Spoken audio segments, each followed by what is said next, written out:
Llevas todo el día tarareando el mismo pedacito de una canción. No la canción completa, no. Siempre el mismo fragmento de 10 segundos, una y otra vez, como si tu cerebro tuviera un botón de repetir atascado. Y lo más raro es que ni siquiera es tu canción favorita.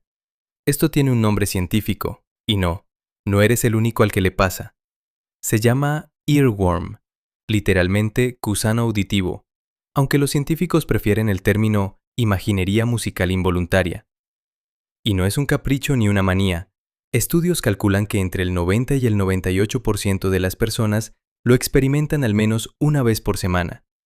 No importa si eres músico o si no sabes distinguir una nota de otra, el cerebro humano, simplemente, ama repetir música sin pedirte permiso. Lo primero que hay que entender es que no cualquier canción se te pega igual. En 2016, la investigadora Kelly Jakubowski, de la Universidad de Durham, analizó cientos de canciones pegajosas y encontró un patrón muy específico. Las canciones que más se repiten en tu cabeza suelen tener un tempo rápido, una melodía simple y predecible, parecida a una canción de cuna, pero con un pequeño detalle inesperado.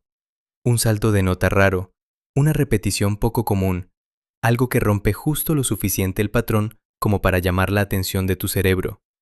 En otras palabras, lo bastante simple para memorizarse sin esfuerzo, pero lo bastante extraño para no poder ignorarse. Pero lo que nadie esperaba es que el problema no está solo en la canción, sino en cómo tu cerebro procesa los patrones incompletos. El psicólogo James Kellaris, de la Universidad de Cincinnati, propuso una teoría a la que llamó picazón cognitiva. Según esta idea, cuando escuchas un fragmento musical con una estructura pegajosa, tu cerebro queda con una especie de comezón mental, percibe el patrón como incompleto, como una tarea a medio terminar, y la única forma que encuentra de rascar esa picazón es repetirlo internamente, una y otra vez, en un intento de cerrarlo. Y aquí aparece un dato todavía más curioso. Los earworms no aparecen en cualquier momento. Suelen aparecer cuando tu mente está relativamente libre, en la ducha, doblando ropa, caminando sin rumbo fijo, porque en esos momentos se activa lo que los neurocientíficos llaman la red neuronal por defecto, el mismo sistema cerebral que se enciende cuando divagas o sueñas despierto. Cuando tu cerebro no tiene una tarea exigente que resolver, aprovecha ese espacio libre para reproducir, sin que se lo pidas, cualquier fragmento musical que haya quedado dando vueltas cerca de la superficie de tu memoria. El estrés y el cansancio, además, aumentan la probabilidad de que esto ocurra. Entonces, ¿hay alguna forma de sacarte una canción de la cabeza? Aquí es donde la ciencia se pone todavía más interesante. Un estudio de la Universidad de Reading descubrió que masticar chicle puede ayudar a reducir la frecuencia y la intensidad de los earworms. La razón no tiene nada que ver con el sabor ni con distraerte. Masticar ocupa los mismos músculos de la boca y la garganta que tu cerebro usa, sin que te des cuenta, para cantar en silencio esa canción en tu mente. Al ocupar ese canal físico, le quitas al earworm el mecanismo que necesita para seguir repitiéndose. Otra estrategia que funciona casi igual de bien es simplemente escuchar la canción completa hasta el final.